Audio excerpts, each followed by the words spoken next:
Now, a little quiz here. Very, very simple. I just want you to count the number of F's in that paragraph. And actually, I think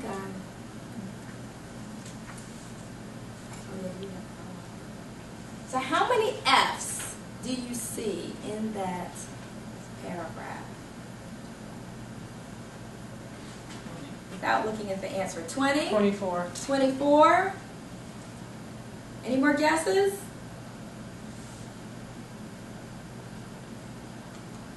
28. How are we so off? How is that possible?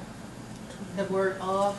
Those little teeny, 2-letter words.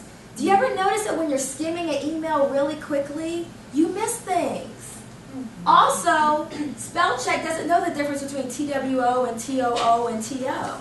So you can't always rely on that. So tip number 3 is you've got to check those details. The devil is in the details. Small stuff can turn into big stuff really, really quickly. You want to pay particular attention to things like dates, typos, decimals, names, titles. I was on a major conference call one time, and we're on the call, and there were about 50 people on the call, but there were supposed to be about 300 people on the call. Lo and behold, we found out that the passcode that had been given out, one of the numbers had been transposed, and so most of the people had the wrong passcode.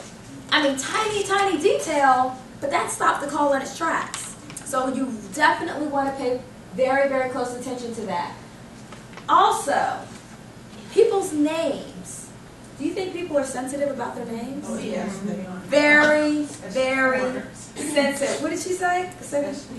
Especially for those names that are tricky, hard to spell or pronounce. You really want to be careful with that. Double check that. We had a huge conference out in Vegas years ago. We had a lot of executives from different areas of the media industry, and we got all the names right. But we messed up one of the titles on the name tags. Do you think people are sensitive about their titles? Woo! We had director instead of VP. Oh my goodness. And literally, you could tell that that person was visibly upset for the first hour and a half or so of the conference. And we had to have one of our key resources out getting a new name tag printed because that title was wrong. So again, something that seems so small can turn into something really, really big. So you certainly want to remember to focus on those details.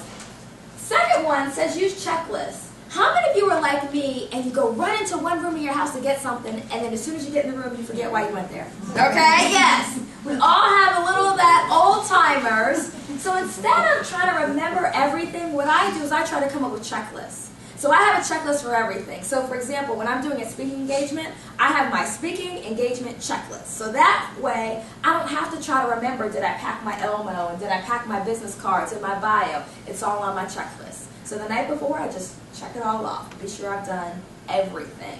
So try to come up with those. Always leave time to review deliverables or review whatever your work product is. A lot of times people will ask us, well, how long will it take you to do that report? And you might say, 20 minutes, 30 minutes. Well, it might take you 20, 30 minutes to actually do the report. But what about planning for it, prepping for it? What about reviewing it afterwards? What about if there's an error and you need to go back? So you want to think about some of those elements in terms of the details and the quality. And then, of course, you always want to use technology. I think God invented spell check for sure, okay? You always want to use spell check, grammar check, check those calculations, all of those things. And it sounds silly when I talk about things like grammar, but it's funny. My husband asked me the other day, he was writing something, and he was like, is it lay or lane or laid? Remember that when you learned that like in 7th grade? I was like, I don't know what it is. But I actually even have a grammar textbook like on my desk, just so I can, do a quick check if I need to. And certainly the technology will help. Yes? And I want to go back to your emails. Yes. To be careful when you send an email to send it to the correct person. Oh, yes. Be careful you're sending it to the correct person, but can I add on to that also?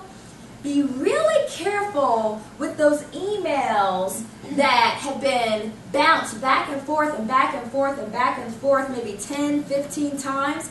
I've had several situations where an email got sent to me and then I went to review the history of that email and I read some information I shouldn't have read, okay, that was confidential between my client and somebody else. And then I've had other students in some of my classes give me examples where they had that same situation where it was sent to this person who never should have seen some of that history there, and they were saying something negative about their client. And it actually ended up going to the client, and they actually lost that work as a result of that. So thank you for that. You really, really want to be careful with all of those things.